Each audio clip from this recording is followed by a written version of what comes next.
हाय, hello आणि नमस्कार. तुम्ही पण त्यातलेच आहात का? ही लाईन ऐकली की चट दिशी तुम्ही विचार करायला लागता, की आपण नेमकं कशातला आहोत? पण कधी तुम्ही सीमाताईंना हाच प्रश्न विचारला आहेत का? की सीमाताई तुम्ही नेमक्या कशातले आहात? अहो, तुमच्यासाठी तर मी घेऊन आलोय या प्रश्नाचं उत्तर. आज आपण सीमाताईंसोबत गप्पा मारलेल्या आहेत. त्यांचा YouTubeचा प्रवास, YouTubeच्या आधीची जर्नी आणि त्याचबरोबर हा डिसिजन घेताना आलेले अडथळे त्यांनी कसे पार केले, त्याचबरोबर त्यांनी कुठल्या-कुठल्या गोष्टींचा सामना केला, हे आज आपण आजच्या इंटरव्ह्यूमध्ये बघणार आहोत. आजच्या डिस्कशनमध्ये सीमाताईंनी खूप दिलखुलासपणे सगळ्या गोष्टी मांडलेल्या आहेत. त्याचबरोबर त्यांचा स्वभाव जसा त्या दिसतात किंवा जसे त्यांचे एक्सप्रेशन आहेत, हावभाव आहेत, त्याचप्रमाणे खूप दिलखुलास आहे. तर आजचा पॉडकास्ट तुम्ही नक्की पूर्ण बघा आणि आम्हाला कमेंटमध्ये सांगायला विसरू नका तुम्हाला तो कसा वाटला. चला, वेळ न दवडता भेटूयात सीमाताईंना. नमस्कार सीमाताई. नमस्कार. कशा आहात? एकदम मस्त आणि मस्त वाटतंय की मला ह्या प्लॅटफॉर्मवर तुम्ही बोलण्याची संधी दिली. आणि काय चालू आहे म्हणजे कसं चालू आहे सगळं? एकदम जबरदस्त. आणि आज लोक इतकं तुम्ही पण त्यातले आहात का ह्या वाक्याला आणि माझ्या रेसिपींना खूप इंटरेस्टिंगपणे बघतात. मला हे खूप आवडलं. नाही, म्हणूनच आज मी तुमच्यासोबत गप्पा मारणार आणि मला जाणून घ्यायचं नेहमी तुम्ही कशातले आहात, तुमचा काय जॉनर आहे, त्याच्यानंतर तुम्ही ही सुरुवात कशी केली? तर तुम्ही हा प्रश्न विचारला की तुम्ही कशातले आहात. हे बघा, म्हणजे हे वाक्य मला सुचणं म्हणजे योगायोग होता की मला वाटलंही नव्हतं की त्या वाक्यामुळे मी इतकं व्हायरल होईल. असंच माझी मुलगी आणि मी असंच बसलो होतो आणि भेंडीची भाजी तिला पहिल्यापासून खूप आवडायची. तर मला ती त्या दिवशी म्हणत होती की मम्मी मी आज भेंडीची भाजी खाणारच नाही. तर मी तिला विचारलं का बरं? एकदा तर खाऊन बघ, खूप छान कुरकुरीत केली, चिकट नाही, काही नाही. नाही म्हटली, मला खायचीच नाही. तर मी हा विचारात पडले की ही मुलगी डब्यापासून आतापर्यंत इतकी छान भेंडीची भाजी आवडीने खात होती आणि ही अचानक आजच का मला अशी बोलतीये. तर मग मी शूट केली भेंडीची भाजी आणि बसल्यानंतर खूप विचार पडला की रोज म्हणजे असे का वागते ही माझ्या बरोबर आज. मग मला ही आयडिया आली की तुम्ही पण त्यातले आहात का की तुम्हाला असं होतंय. बरं, जसं तुम्ही आता आयडियाचा प्रवास सांगितला, पण जसं तुम्ही आता त्या वाक्यासोबत इतकं व्हेरिएशन आणता, कधी डोळ्यांनी, कधी चेहऱ्यावर हावभाव आणून, कधी हातवारे करून किंवा कधी एखादं नवीन इन्स्ट्रुमेंट वापरून, पण ते तितकं सोपं नव्हतं. तर मग ते कसं सुचतं? खरं तर ऍक्च्युअली खरं सांगायचं म्हणजे ना, कॅमेरा समोर आलं की थोडंसं असं वाटतं की आपले शब्द आपण असं छान वाटावं, म्हणजे कुठेतरी ते सुशिक्षित बोलण्याचा प्रयत्न केला जातो म्हणून. नाहीतर माझी भाषा खरंच तशीच आहे की एकदम थोडी रांगडी, थोडीशी. आता पुण्यामध्ये राहते म्हणून थोडीशी ज्या ज्या एरियात आपण राहतो त्यातलं थोडंसं बदल आपल्यात होतो. नाहीतर माझे शब्द एकदम असे रांगड्या पद्धतीतलेच आहेत.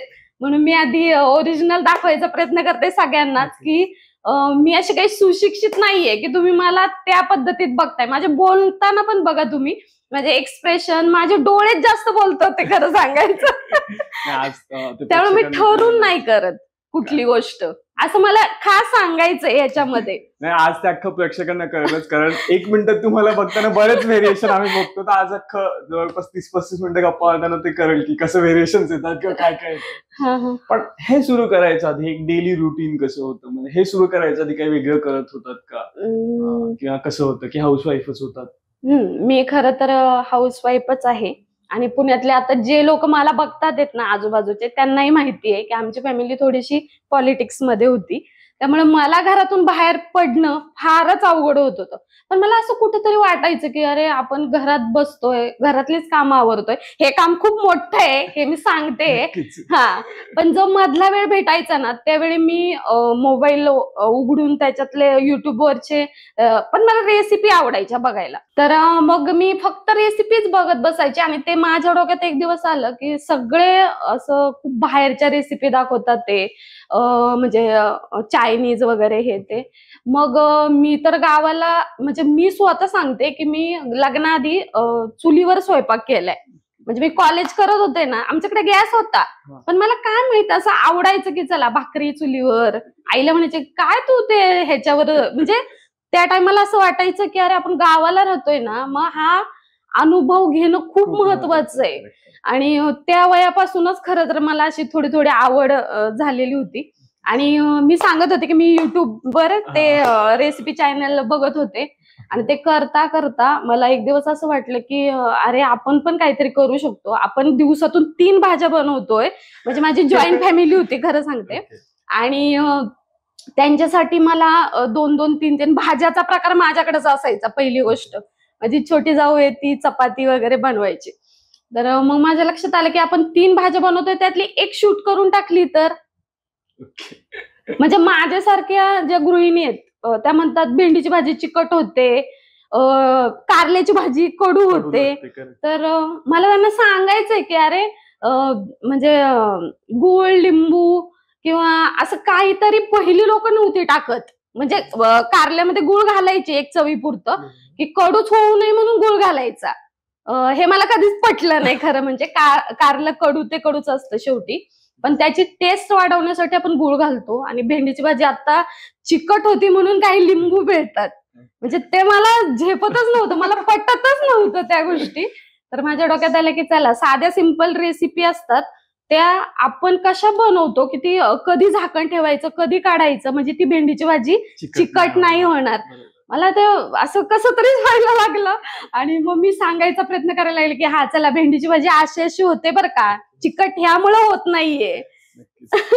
आणि मग सुरुवात थोडंसं ट्विस्ट अँड टर्न करण्यापेक्षा थोडंसं मेथड बदला, थोडंसं प्रकार बदलला की गोष्टी तशा होतात जशा होतात पाहिजे होतात तुम्हाला. होतात. आता सगळ्यात महत्वाचा मुद्दा, हम्म. जनरली आई मुलांना ओरडत असते की खूप वेळ तुम्ही फोन बघताय, फोन मध्ये काय करताय, कशाला एवढं वाटताय. आणि त्यावेळेस एक आईच फोनवर येते. मग कसं होता हा अं, जर्नी, किंवा मग फोनची सवय आधीपासूनच होते की कसं? नाही, माझ्या सुरुवात दोन्ही झाली. मुलांना कधीच असं त्यांनाही मला ओरडायला लागलं नाही की तुम्ही मोबाईलच का बघता. ओके. इव्हन आता मी साक्षीला कधीतरी ओरडते संध्याकाळच्या टायमिंग मध्ये थोडा जास्त मोबाईल बघितलं तर. पण त्यावेळी मला मोबाईल बघायला वेळच नसायचा. फक्त मी रेसिपी बघणे, काम उरकल्यानंतर दुपारच्या वेळामध्ये तेवढंच. बाकी माझा पूर्ण दिवस जॉईंट फॅमिलीमध्ये होता. त्याच्यामुळे माझा कामात जायचा. कामात म्हणजे फक्त स्वयंपाकातच घालवायची मी. कारण मला बाकीचं काही आवडायचंच नाही जास्त. आणि आज तो स्वयंपाक तुम्ही जगभर पसरवता. हा, आणि ते पण साध्या पद्धतीत. मला हे सांगायचंय की माझं चॅनल आहे त्याच्यामध्ये तुम्हाला सगळ्या साध्या सिंपल रेसिपीज बघायला मिळणार. आणि मला असं वाटतं की खरंच रोजचं रुटीन असतं ना भाज्यांचं, ते खूप अवघड असतं. आपण कधीतरी संडेला एखादी स्पेशल करतो. बनवतो. हा, ते खूप सोपं आहे. पण एक रोजची भाजी काय बनवायची हे खरंच खूप अवघड गोष्ट आहे. नाही, नक्कीच. मला आता तुमचं बोलणं आठवतंय की आईने विचारलं काय करायचं, तर आपण जस्ट म्हणून जातो कर ना तुला आवडेल ते, कर ना तुला पटेल ते. आणि अचानक आपलं अरे लक्ष जातं, अरे हे मला आवडत नाही, की आपण बसलो लगेच असं तोंड वाकडं करतो किंवा तोंड मुरडतं, हे असं नाहीये. पण हा. तो प्रश्न आल्यानंतर समोरून किती अवघड असेल ते जाणवत आहे. हा, म्हणजे कसं आता म्हणजे एखाद्या आईने एखाद्या मुलांना विचारलं किंवा मिस्टरांनाही विचारू दे की काय हो आज काय खाणार. ते म्हणतील आज कर भेंडीची भाजी, उद्या कर वांग, त्याच्यानंतर कर बटाटा, त्याच्यानंतर कर ढोबळी, काही सांगतील. पण 10 दिवसाच्या नंतर ते स्टॉपच होणार. ते एक बाईच चालवणार की डोकं की हा आज भाजी ही बनवली होती ना, मग आता इथून पुढे आपण ह्या ह्या भाज्या चॉईस करून त्या बनवायच्या. म्हणजे हे ना एका गृहिणीशिवाय आणि एका बाईशिवाय कोणच लढू शकत नाही डोकं. जसं आता आपण बोलतोय, पण मला तुमचं बालपण, तुमचं मूळ गाव कसं होतं, त्याच्यानंतर सासर माहेर कसं होतं, ह्याचा हा प्रवास जाणं ऐकायला आवडेल. खरं तर मी एका खेडेगावातलीच आहे. म्हणजे मुळशीकडे आहे माझं माहेर पिरंगुट, आणि त्याच्या पुढेच कुळं आहे. ओके. कुळं गाव आहे. तर माझे मिस्टर आणि ते सगळे इथंच पुण्यात लहानाचे मोठे झालेत. पण गावाला कधीतरी आम्ही असं जत्रा वगैरे असेल त्यावेळेस जातो. दोन्ही खेडेगाव. पण मी माझ्या सासरी जास्त राहिलेली नाहीये, पुण्यातच राहिले. म्हणजे ते दोन्ही काय म्हणतात तराजू होतं माझ्यासाठी. Balance केलं. हा, की मी जरी कॉलेज केलं तरी माझ्या गावातच केलं. Pirangut English school Pirangut. तर तिथं नॉर्मल गावाकडचं कसं कॉलेज वगैरे एकदम साधं सिंपल असतं. त्यावेळी एवढीही बुद्धी इतकी फास्ट नव्हती जेवढी आत्ताची आहे तेवढी. आणि माझं राहणीमान सगळं एकदम साधं सिंपल होतं. आणि तिथून मी इकडं आले पुण्यामध्ये.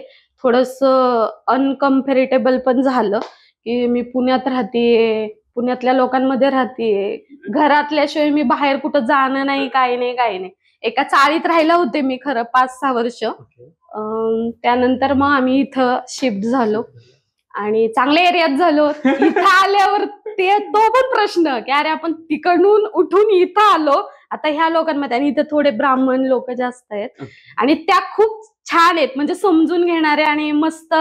माझी फॅमिली पण छान आहे, युट्यूब फॅमिली. खरं तर मला आजूबाजूचे बघणारे माझ्या इथलेच आहेत, त्यामुळं मला त्यांच्याविषयी खूप असं म्हणजे आता मी खोटं बोलायचं म्हटलं ना तरी बोलू शकत नाही.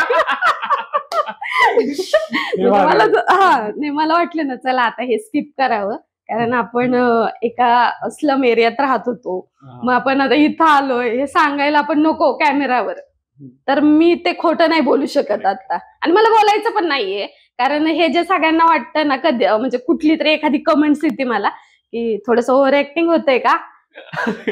नाही, मी जर एकदम खुल्या मनानं बोलायला लागले ना तर खरंच मी माझ्या व्हिडिओमध्ये जे दाखवते ना तेच तुम्हाला बघायला मिळेल. तुम्ही सांगितलं शिक्षण, पण एक बालपण कसं होतं, कारण प्रत्येक महिलेचं किंवा स्त्रीचं असं म्हटलं जातं की बालपणात बऱ्याचशा गोष्टी घडवल्या जातात आणि त्याच ती पुढे लिगसी म्हणून कॅरी करते. मग ते बालपण कसं होतं? बालपण म्हणजे मला ना खरं सांगायचं म्हणजे स्वयंपाक आणि मी ते मी म्हणते 10वीच्या आतमध्ये माझं कुठंच काहीच नव्हतं. एकदम अल्लडपणे गेलं, बंधनात गेलं थोडंसं. आणि आई वडील एकदम साधे सिंपल आहेत माझे. आजूबाजूचा परिसर खेडेगावातला, म्हणजे थोडं मुलगी म्हटल्यानंतर थोडं जपूनच वागायचं ह्या गोष्टी. आणि आमची शाळा आणि घर त्यात खूप मोठं अंतर होतं. तेव्हा सगळी शेती वगैरे होती, आम्ही मुली मुली एकत्र जायचो म्हणजे वरती. एवढं असं सुनसान सडक असं. ते आता खूप म्हणजे बिल्डिंग वगैरे झाल्यात, गाव अगदी डेव्हलप झाले सगळं. पण त्यावेळेस खूप म्हणजे डेंजर. मग शिक्षण अर्ध निम्म त्यानेच खरं स्टॉप झालं असणार आहे माझं. कॉलेज तर मी कसं बस तिथं केलं आणि 12वीची एक्झाम व्हायच्या आधीच माझं लग्न झालं. म्हणजे ते वय पण नव्हतं एवढं की असं सगळं संसाराचं भार डोक्यावर येते, जबाबदारी घेते. आणि इथं आल्यानंतर माझ्या सासूबाई प्रत्येक कामात व्यवस्थितपणा. म्हणजे त्यांना इकडचं तिकडचं झालेलं पण आवडत नसायचं. आणि त्यांनी पण खूप म्हणजे पहिले कष्ट वगैरे केले. नक्कीच, पहिल्या लोकांनी जे कष्ट केलं त्याचा आपण मोलच करू शकत नाही. आता तुम्ही घरकामाचा विषय काढला खरं तर, पण घरकाम करणं किंवा घरात दिवसभर घालवणं ही पण काही छोटी गोष्ट नाहीये असं मला वाटतं. नक्कीच त्यात पण खूप साऱ्या डिफिकल्टीज असतात, खूप साऱ्या गोष्टी असतात. आणि एक स्त्री म्हणून किंवा एक महिला म्हणून त्या कधीच एक मुलांसमोर येऊ देत नाहीत किंवा कधी मिस्टरांसमोर येऊ देत नाहीत किंवा कधी सासू सासऱ्यांसमोर आणत नाहीत. आणि तो एक स्ट्रगल पॉइंट असतो. बरोबर, मला काय वाटतंय सगळ्यात अवघड काम म्हणजे घर सांभाळणंच आहे. कारण काहीतरी पटकन आवरून जॉबला जाणं, आपण तिकडं म्हणजे त्याही जबाबदाऱ्या असतात, नाही असं नाही, पण घरातले इतक्या लोकांची मन ठेवणं, जपणं, प्रत्येकाला काय आवडतं ह्यापासून तर त्यांचं प्रत्येक गोष्ट त्यांच्या हातात देणं. म्हणजे पहिलं तरी माझ्या वेळेस तरी होतं हे असं. आता ठीक आहे, मुली शिकतात, स्वतःच्या पायावर उभ्या होतात, त्यामुळं नाही बाबा तू तुझं कर, मी माझं करते, म्हणजे आपण दोघं बाहेर पडू. आत्ताची परिस्थिती आहे. पहिलं काय होतं व्हायचं, नवरे लोकांना ग्लास तांब्या पण हातात द्यावा लागायचा, म्हणजे ते हात धुवून जेवायला बसायचे. म्हणजे माझ्या घरातलं आता 1-2 वर्ष झाले वातावरण थोडंसं बदललंय. केवळ मला असं वाटतं की ह्या युट्यूबमुळे खरंच, की मी घरात कितीही काम करू देत, पण एक बाई ज्यावेळेस स्वतःच्या पायावर उभी राहते ना आणि 2 पैसे स्वतः कमवायला चालू करते ना, खरंच तिला थोडी तरी किंमत असते. एवढं तर नक्की शिकले पण या गोष्टीतून. पण मला माझ्या मैत्रिणींना हे सांगायचंय की तुम्ही घर काम जरी करत असाल तरी ती काही छोटी गोष्ट नाहीये. आज घरात कामाला आपण बाहेर पडलं आणि कामाला जर बाई लावली ना तर आपल्याला तिला तेवढाच पगार पण द्यावा लागतो. शिवाय तिने केलेलं काम, हा ठीक आहे हे इथं असं नव्हतं पाहिजे, पण ठीक आहे उद्या कर, म्हणजे हे सांगावं तर लागतच ना. म्हणजे एक बाई आपल्या घराला जेवढं चांगल्या पद्धतीत सांभाळू शकते ना, ते खरंच कोण नाही सांभाळू शकत. जरी घरकाम करत असाल तरी स्वतःला काहीच कमी समजू नका. आणि घरात बसून जो मध्ये थोडासा वेळ राहतो त्या वेळामध्ये तुम्ही माझ्यासारखं काहीतरी बघून युट्यूबवर ट्राय करा, कारण आता भरपूर व्हिडिओज पडतात ते युट्यूब ट्राय करा किंवा मग दुसरं तुम्हाला ज्यात आवड आहे तेही ट्राय करू शकता. हो. कोणाला पुस्तकात आवड आहे, कोणाला दुसरं क्राफ्ट किंवा दुसऱ्या कशात आवड आहे त्याच्यात तुम्ही करू शकता. म्हणजे एक महिला म्हणून तुम्हाला भरपूर ऑप्शन हा, असतात. हो, हो. नक्कीच. आणि एक गोष्ट करत असलो ना की लगेच दुसरी सुचती, दुसरी सुचली ना की त्याच्या पुढची तिसरी सुचते. हे नक्कीच आहे एवढं. कारण बघा ना, मी पहिली मशीन चालवली घरात बसून थोडी थोडी, थोडं फॉल पिको हे ते कर. मला 50 रुपये मिळाले ना, एवढा आनंद व्हायचा. पण मला असं खर्च करू वाटत नव्हता, खरं सांगते.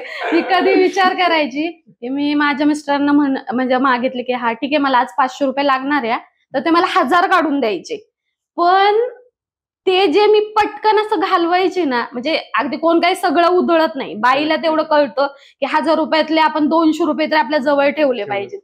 पण मी जे 50 रुपये कमवले ना, त्यातले मला 5 रुपये खर्च करताना इतका विचार पडायचा की बस रे बस. पण तुम्ही पण आहे ना घरात बसून असं तुमच्या ज्या आवडी-निवडी आहेत किंवा तुमच्या ज्या काय म्हणतात म्हणजे जे काही संगीत म्हणा किंवा भजन म्हणा किंवा काय, आता बाकीच्यांना माहितीच आहे की मी एवढ्यातून वेळ काढून गाण्याचा क्लास म्हणजे भजनाचा क्लास लावला आणि पेटीचा पण लावतीच आहे आता. नक्कीच. हे खूप म्हणजे अभिमानास्पद आहे असं म्हणायला हरकत नाही की आता तुम्हाला महिलांना कळलं की चूल मूल घर आणि याच्याही पुढे जाऊन आपण स्वतःची आवड जपली पाहिजे, आपण स्वतःकडे लक्ष दिलं हो, पाहिजे. नक्की. आणि आता वेळ आली ती म्हणजे आता तुमच्याकडे ऍक्सेसिबिलिटी आहेत, गोष्टी आहेत, मुलं सपोर्ट करतायत, तर नक्कीच तुम्हाला जे आवडतं त्यात लक्ष घालू शकता आणि करू शकता.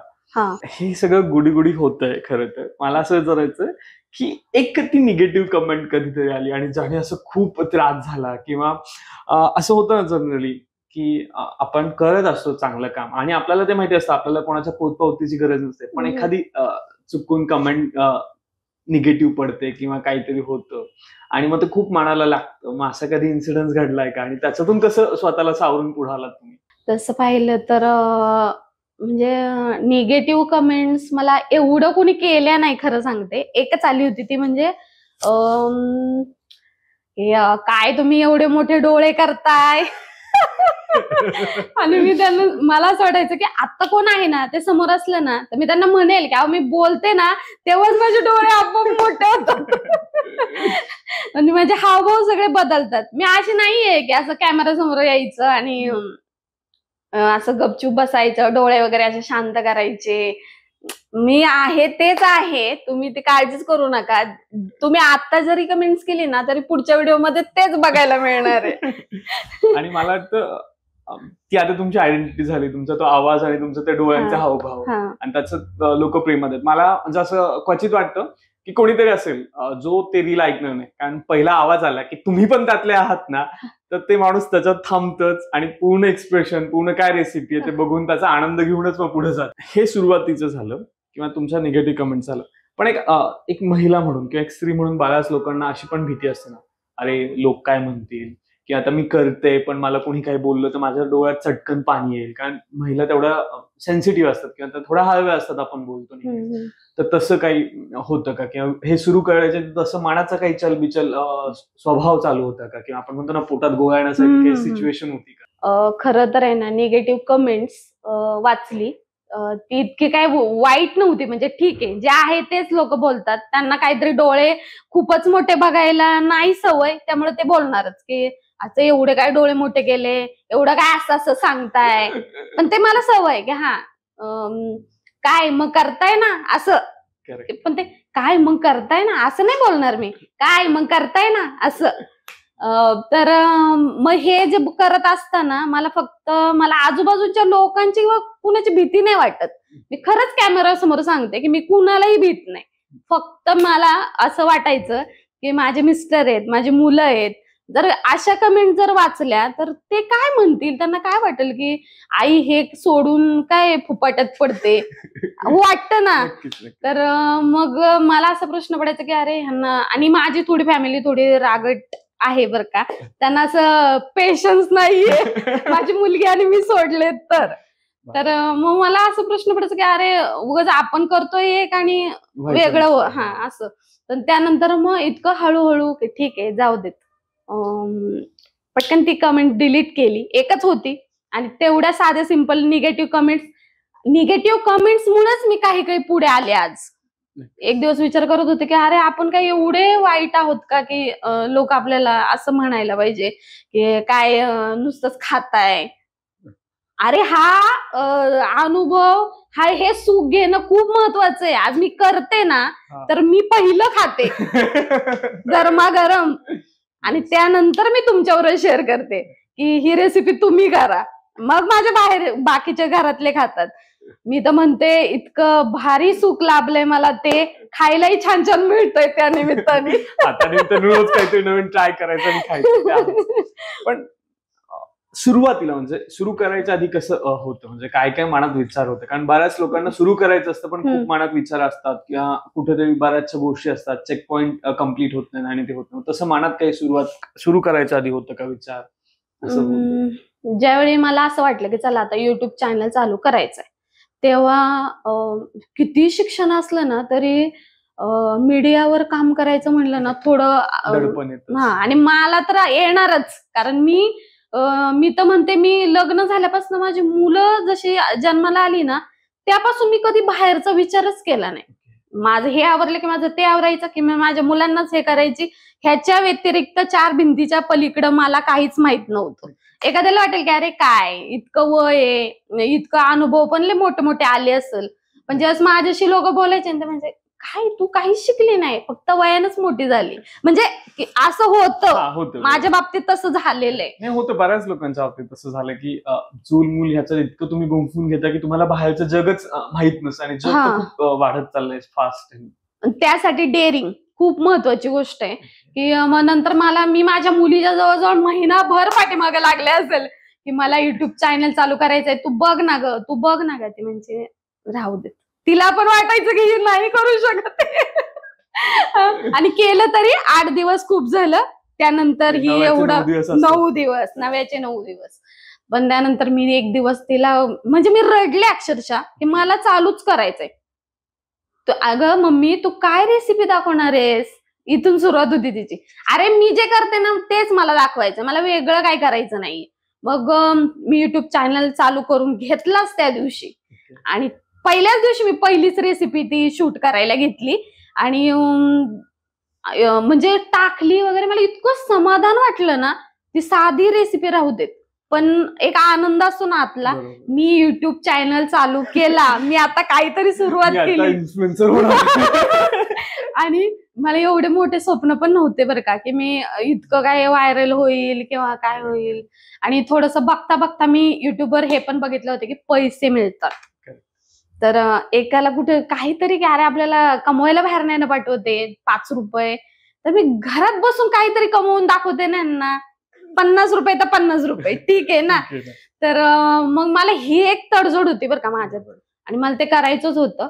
आणि मग असं करता करता मी युट्यूब चॅनल चालू केला. पण मला भीती फक्त आता नाही वाटत, अजिबात आधी खूप वाटत होती. मला तर एक विचारायचंय, म्हणजे आता सुरू केला तुम्ही मान्य, पण एक महिला आहे किंवा तुम्ही जसं बोललात की तुम्हाला बरंचसं माहित नव्हत्या गोष्टी, मग स्टँड कसं पकडायचं, त्याच्यानंतर कॅमेरा, याचा खूप वेळा गोंधळ झाला असेल. त्या गमती जमती कशा होत्या, म्हणजे ज्याला आपण पडद्यामागच्या गमती जमती म्हणतो त्या कशा होत्या? पहिल्या रेसिपीचा अनुभव कसा आहे टोटली? येस, हे तर खूप महत्वाचा प्रश्न आहे. म्हणजे खरं नाही वाटणार पण खरंच बोलते आज मी. बापरे, मी कम्प्लीट 1-1.5 वर्ष आहे ना कुठलंही स्टँड नाही वापरलं. ओके. कसलंच नाही. म्हणजे म्हणजे मी माझं कौतुक नाही सांगत आहे, पण लोकांना सांगते की तुम्ही कमेंट्स करताय ना, खरंच एका बाईला कमेंट्स करताना थोडा विचार करा. आज ती म्हणजे मी एका हातात मोबाईल पकडत होते, मसाल्याचा डबा एका हाताने उघडायचा, जिरं टाकलं स्टॉप, परत मोहरी टाकली परत स्टॉप. म्हणजे इथपासून सुरुवात केली होती मी 1 वर्षभर, 1-1.5 वर्ष. आणि एकदा तर माझा मोबाईल पण पडला होता का. आणि ते स्टँड मला वाटतं माझी एक रेसिपी होती ती थोडीशी व्हायरल झाली. मला खरंच वाटलं नव्हतं. आणि त्याच्या पाठीमागचं कारण पण सांगते की मी ती आवर्जून शूट नव्हते करत. म्हणजे काहीतरी कार्यक्रम होता, सण होता एक, आणि मी घरातलं सगळं आवरायला काढलं होतं. ते आवरून भांडीचा पसारा सगळं येतो. पण माझी एक गोष्ट मी नेहमी लक्षात ठेवायची, मी खूप छान पद्धतीत करते ती की मी घरातलं कुठलंही काम राहू देत पण मी कधीच घरातल्या लोकांना उपवाशी नाही ठेवलं. म्हणजे पहिला मी स्वयंपाक करणार आणि मग माझी बाकीची कामं काही असेल ते काढायची म्हणजे करायला. मिस्टर एकदम मला बोलले की मी आज जेवायला नाहीये बरं का. तर म्हटलं अरे वा सोन्याहून पिवळं, आज तर मी एवढं काम काढणार आहे, तर नाही जेवायला येत तर ठीक आहे एखाद्या वेळेस. त्यानंतर मी अंड्याची म्हणजे माझ्याकडे अंडी होती 2, मला अजून आठवतंय, आणि चपातीचं पीठ अगदी 2च पोळ्यांचं पीठ होतं माझ्याकडं. आणि मग ते म्हटले अरे काय आहे का जेवायला, मी नाही जेवलो बाहेर. तर मी म्हटलं अरे बापरे तुम्हाला सांगितलं होतं ना असं तसं. इतका राग आला मला की एक दिवस नाही ऍडजस्ट करू शकत. आणि आम्ही दोघींनी ऑनलाईन थोडंसं मागून खाल्लं होतं त्या दिवशी बरं का. आणि मग मी रागाने असा दणकंतावा ठेवला. बघा एवढ्या रागात होते तरी माझी आज एक रेसिपी शूट होतीये. म्हणजे मी अशी मोबाईल धरलाय, अंडी वगैरे फोडून घेतली आणि मोबाईल धरला, चपाती लाटली, त्याच्यावर ते अंडी पटकन फोडून रागाने ओतली वगैरे, असं रागातच करत होते मी ते. आणि मला वाटलं पण नाही ती रेसिपी व्हायरल होईल. त्या दिवसापासून माझी नव्यानं सुरुवात होईल आणि ती माझ्या अंड्याची रेसिपी व्हायरल झाली. नक्कीच. परत एकदा बघा, जवळजवळ इंटरनेटवरती 18 मिलियन लोकांनी ती रेसिपी बघितली. तुम्ही जर त्यातून मिस झालेलं असेल तर एकदा नक्कीच चेकआउट करा. एक रेसिपी हिट झाली, नंतर परत तो पिरियड आला की जिथे कमी व्ह्यूज येतात किंवा कमी गोष्टी होत आहेत, मनासारखे व्ह्यूज येत नाही. कारण एकदा असतं ना अरे व्हायरल झालं तर आता आपण आतुरात सगळं बदलणार, पण जग तसं नसतं. पण तो अनुभव कसा होता, मग त्याच्यानंतरचा परतचा जो स्ट्रगल म्हणूयात किंवा नंतरची जी धडपड होती ती कशी होती? एक व्हायरल झाली म्हणून लगेच मला इतकं ज्ञानच नव्हतं की अरे चला ही व्हायरल झाली म्हणजे दुसरी पण व्हायला पाहिजे. आता जेवढं वाटतंय ना तेवढं तेव्हा नव्हतं. ठीक आहे, मी काही एवढं आवर्जून शूट पण नव्हतं केलं किंवा त्याच्यात माझे लय कष्ट नव्हते. मी रागारागाने सगळी शूट केली होती आणि ती 18 मिलियन लोकांनी बघितली. मला त्या दिवशी तर अजिबात झोप नाही आली खरं सांगते. आणि माझी मुलगी आणि मी ह्याच्यावर चर्चा करत होतो आणि ती तर एवढी हे झालती की हा मम्मी एवढ्या जणांनी बघितली. मला राग येत होता तिचा की मी तिच्या काय हेल्प मागितली की ती मला करत नव्हती त्यावेळी. पण 18 मिलियन लोकांनी ती बघितल्यावर साक्षी लगेच रेडी, मम्मी चला पुढचं मी तुला हेल्प करते म्हणून. बस तिथून पासून तो स्टँड वगैरे सगळं झालं बरं का. आणि ती रेसिपी व्हायरल झाल्यानंतर ते जे लो झालं ना त्याच्यात मी नव्हतेच. मी ह्याच आनंदात होते की माझी एक रेसिपी व्हायरल झाली आणि मला स्टॉप नाही व्हायचं, मला हे करायचंच आहे. आणि इतकं नक्की आहे की तुम्ही तुमचं काम करत राहणं रेग्युलर खूप महत्वाचं आहे. आज 10 व्ह्यूज आले, उद्या 5 आले तरी चालेल, 2 आले नंतर तरी चालेल, पण तुम्ही रोज टाकताय ना, एक रेग्युलरपणा ठेवला तर मी म्हणते एक ना एक दिवस एवढं सक्सेस मिळतच.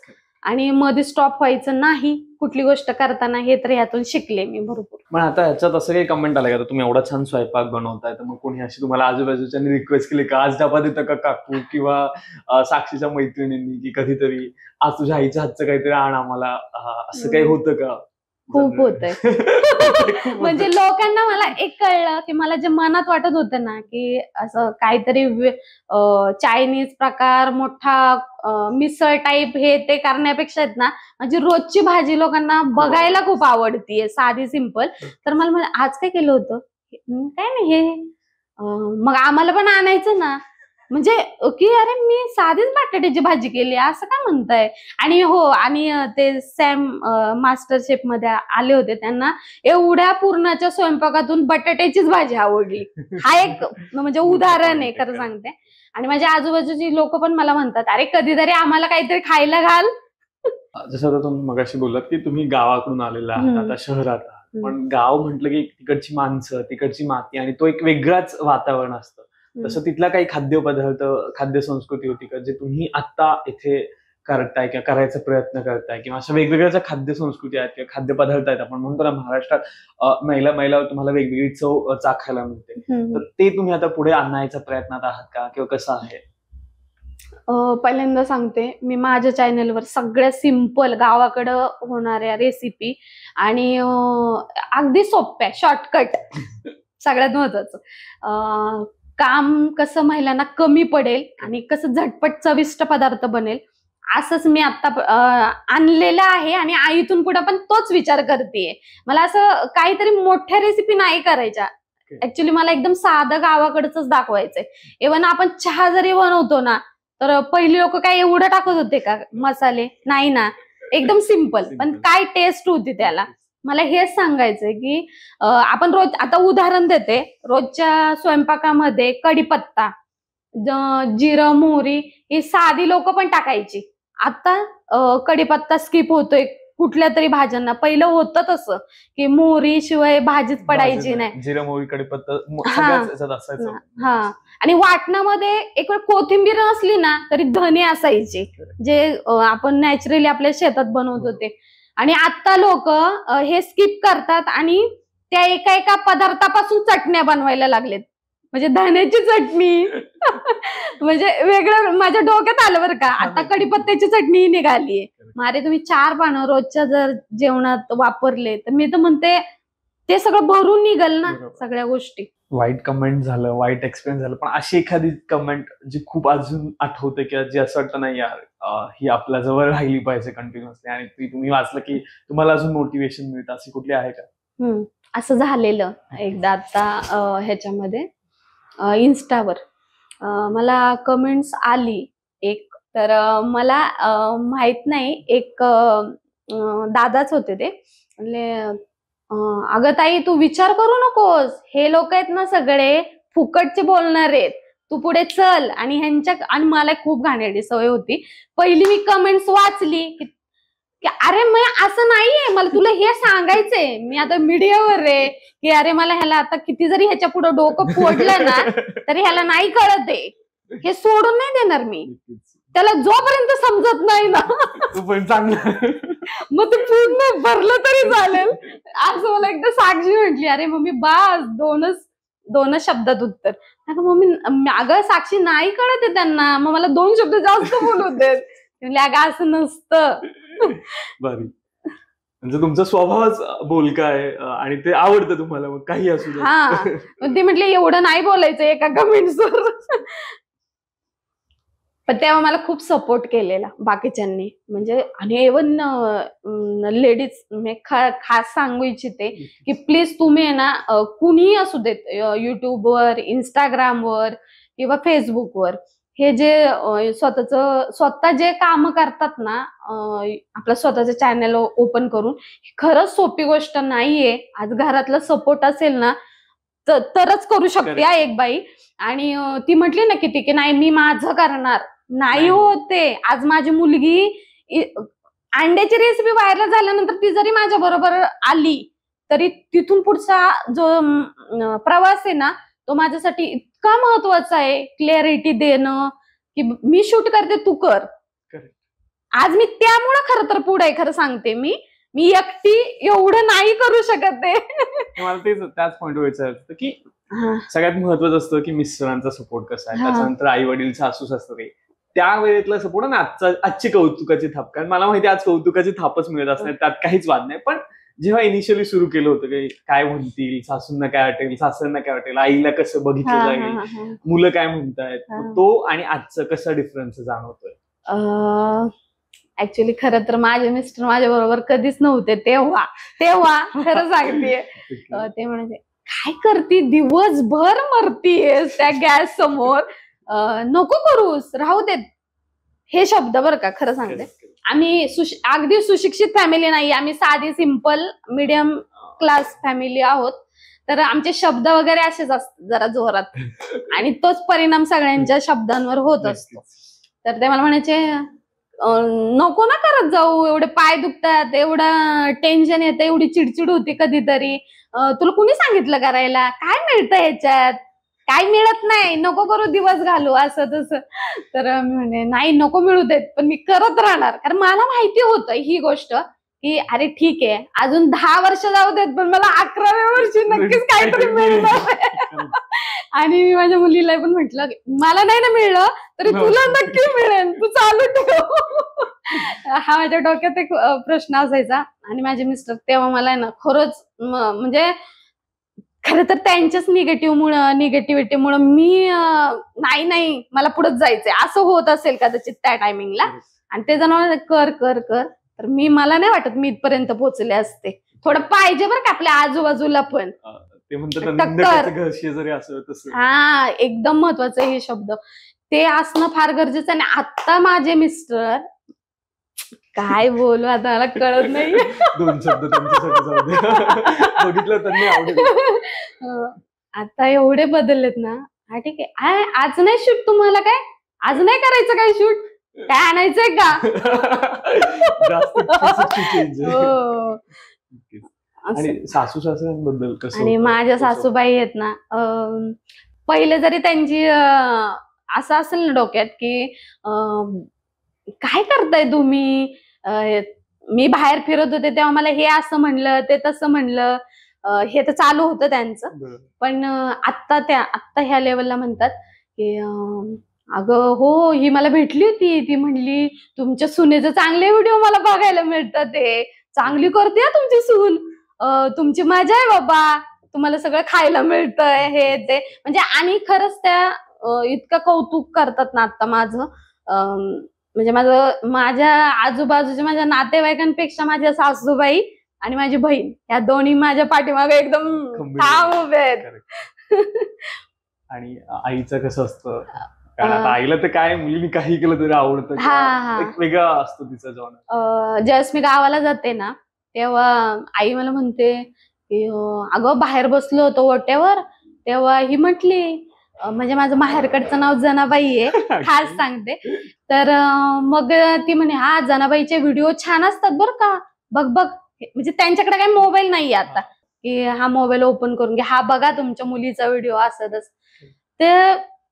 ते कौतुकच वेगळं असतं. मी गेल्यानंतर हा बघितलं होतं बरं का मी हे. आणि इव्हन मी आत्ता इन्स्टाला आणि युट्यूबला पण माझ्या वडिलांसोबत एक रील शेअर केली. तर माझे वडील माझ्या बहिणीला विचारत होते आत्ता गेल्यानंतर की काय रे मी पण दिसतोय का? म्हणजे ते थोडे आजारी आहेत तरी पण तिच्या डोक्यात काय ना, तो आनंद आहे त्यांच्याकडे. आता ज्या महिला घरात आहेत आणि ज्यांना काही सुरुवात करायची आहे, ज्यांना तुमच्याकडे बघून काही प्रेरणा मिळते, त्यांच्यासाठी जर काही सांगायचं असेल तर काय सांगा? मी तर म्हणते अजिबात शांत बसू नका. कारण स्वतःच्या ज्या आवडी-निवडी असतात ना, कितीही काम करू द्यात, पण स्वतःसाठी काहीतरी चांगलं स्वतःला आवडल असं काहीतरी नक्की दिवसातून एकदा करा. म्हणजे व्यायाम हे तर आपण आता नवीनच झाले, आता प्रत्येक जण करतच. पण ज्या घरातल्या गृहिणी असतात ना त्या स्वतःसाठी नाही वेळ काढत आहे. तर मला त्यांना सांगायचंय की योगा, प्राणायाम, मेडिटेशन हे सगळं मी करते म्हणूनच तुम्हाला सांगते पहिली गोष्ट. किंवा स्वतःला काही गाणं म्हणायला आवडतंय, स्वतःला काहीतरी बनवायला आवडतंय, किंवा शिलाई काम काही असो, ते स्वतःसाठी थोडं तरी काढा वेळ. कारण त्याच्यात जो आनंद मिळतो ना तो वेगळाच असतो आणि स्वतःसाठी केल्याचं पण खूप मोठं समाधान असतं. मग ते किती घरात टेन्शन असो किंवा काही असो, तर तुम्ही थांबू नका. तुम्ही सगळे दिवसभर काम केलं तरी स्वतःसाठी थोडासा 1 तास काढून तरी स्वतःसाठी जगा. पण ह्याच्यात ना जनरली इतक्या लगेच सक्सेस येत नाही. तुमचं जसं तुम्ही सांगितलं की अंड्याची रेसिपी, अंडा वडी ज्याला तुम्ही बोललात की 18 मिलियन गेली समजा, आणि त्याच्यानंतर परत तुम्ही डाऊन टाइम सुरू झाला. मग ह्याच्यात जसं साक्षीने तुम्हाला सपोर्ट तसं बाकीच्यांना सपोर्टसाठी तुम्ही काही सांगू शकाल का? हा, तसं पाहिलं तर मी काही एवढी मोठी युट्यूबर नाहीये, पण मला आता कुठेतरी थोडंसं सक्सेस मिळालंय. पण ते कशामुळे मिळालं हा एक अनुभव तुमच्यावर शेअर करते की जरी मी आज 2 वर्ष युट्यूब चॅनलवर चालवला, आता मी इन्स्टा कुठेतरी चालू केलंय, तर तिथं मला फुल सक्सेस मिळाला. पण युट्यूब चॅनल मी 2 वर्ष चालवतेय, मला काहीच त्याच्यातून प्रॉफिट नव्हतं, काही नव्हतं. तर अजूनही माझं युट्यूबचं पेमेंट नाही आलं, येईल थोड्या दिवसातच.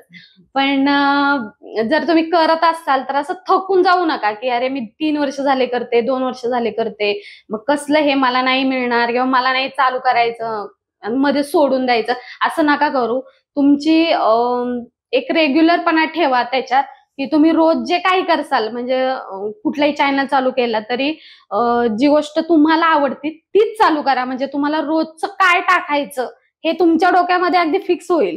नाहीतर आज ह्यानी केलं म्हणून मी केलं, हे जर तुम्ही केलं तर मग कुठेतरी स्टॉप असाल.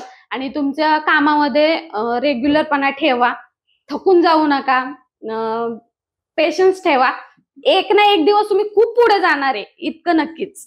जनरली तुमचे सबस्क्रायबर पण आहेत, माझ्यासारखी मुलं किंवा एज ग्रुप मधली मिलेनियल ग्रुप मधली मुलं आहेत, तर हम्म. त्यांना तुम्ही कसं सांगाल की कसं सपोर्ट करायला पाहिजे? तर मला असं सांगायचंय की माझी मुलं पण मोठीच आहेत आणि माझ्या मुलांसारखेच तुम्ही आहेत की जसं तुम्ही तुमच्या आई वडिलांच्या पाठीमागे अगदी खंबीरपणे उभे राहा, जसं आपल्या आई वडिलांनी आपल्याला लहानाचं मोठं असतोपर्यंत तळ हाताच्या फोडासारखं सांभाळलं, तुमच्या आवडीनिवडी जपल्या, अगदी सगळ्या गोष्टी तुम्हाला वेळेवर दिल्या, तसंच तुम्ही आता तुमची वेळ आहे की तुम्ही तुमच्या आई वडिलांसाठी काहीतरी करा, म्हणजे त्यांच्या आवडीनिवडी जपून त्यांना पुढे प्रोत्साहन द्या की ठीक आहे तुम्हाला हे आवडतं ना, मग तुम्ही ते करा, आम्ही तुमच्या पाठीमागे आहे, किंवा तुम्हाला हे चालू करायचंय ना, मग आम्ही चालू करून देतो. थोड्याशा आवडीनिवडी जर जपल्या इथून पुढच्या, तर मी तर म्हणते प्रत्येक आई वडील खरंच सुखी होतील की आपण आपल्या मुलांसाठी जेवढं केलं ना, त्यापेक्षा आपल्या मुलांनी आपल्यासाठी खूप काही केलं याच्यात. नक्कीच, कारण मला वाटतं प्रत्येक आई वडिलांना तेच हवं असतं, एक 10 मिनिटाचं प्रेमाचं क्षण किंवा एक 2 सुख गोष्टी, आणि हा. त्यातच त्यांचा खूप मोठा आनंद असतो. म्हणजे त्यांना काय असं खूप लागतं असं नाही. नाही नाही, आणि हे हा जो प्रवास असतो ना, थोडं कौतुकाचा पण असतो. आता ही मुलं म्हणतील अरे आम्ही काय आमच्या आई वडिलांचं कौतुक करायचं, पण नाही, तुम्ही जर दिवसातून 2 मिनिटं त्यांच्या शेजारी बसले ना, आणि हा आई आज भाजी छान झालती तुझी, हा तुझं ते गाणं छान होतं बरं का, इतकं छान वाटतं ना त्या आईला नक्कीच. की म्हणजे कुणी बोलू न बोलू, पण ती पुढच्या वेळेस आहे ना ह्याच्यापेक्षा चांगलं तयार करणार. तर मला असं वाटतं की तुम्ही खरंच तुमच्या आई वडिलांच्या पाठीमागे असं ठाम उभे राहा आणि त्यांना छान सपोर्ट करा. मग त्यातलेच तुम्ही पण व्हाल. हा, मग मी म्हणेल तुम्ही पण त्यातले आहात का? पण एवढं खरं बोलतो, पण मला हा. तुम्हाला एक प्रश्न विचारायचा, हा. तुमच्यासाठी स्वयंपाक म्हणजे काय, किंवा गृहिणींसाठी स्वयंपाक म्हणजे काय असतं? स्वयंपाक म्हणजे ना ती कशी आहे हा सांगण्याचा मार्ग असतो, की म्हणजे ज्यावेळेस ती खूप आनंदी असते ना, आणि बाकीच्यांचं कामच आहे की आपल्या घरातल्या एखाद्या स्त्रीला ना आपण आनंदी जर ठेवलं ना, तर ती पंचपक्वान्न पण करायला कमी करणार नाही. आणि कधीतरी तिला कंटाळा येतो ना, तेव्हा तुम्ही म्हणण्याची गरज आहे की हा ठीक आहे, आज खिचडी भात मसाले भात इट्स ओके, एक दिवस आम्ही खातो. ती एवढी आनंदी होईल ना, ती मसाले भात ठेवून पूर्ण पूर्णाची पोळीच बनवेल, एवढा तिला तर समाधान मिळतं. म्हणजे मला एवढंच म्हणायचंय की स्वयंपाक म्हणजे ती कशी आहे हा सांगण्याचा मार्ग. तर मला तुमच्याशी गप्पा मारताना अगदी रिलॅक्स वाटलं, कुठलंही दडपण नाही वाटलं, इतक्या छान गप्पा आणि आपल्या शब्दात मारल्या. त्यामुळं मग काय मंडळी, तुम्ही पण त्यातले आहात का की ज्या आपल्या या चॅनलला म्हणजे गोळाबेरी ज्या चॅनलला सबस्क्राईब केलं नसेल तर नक्की सबस्क्राईब करायला विसरू नका. तसंच आपल्या मित्रमैत्रिणींबरोबर शेअर करा. धन्यवाद.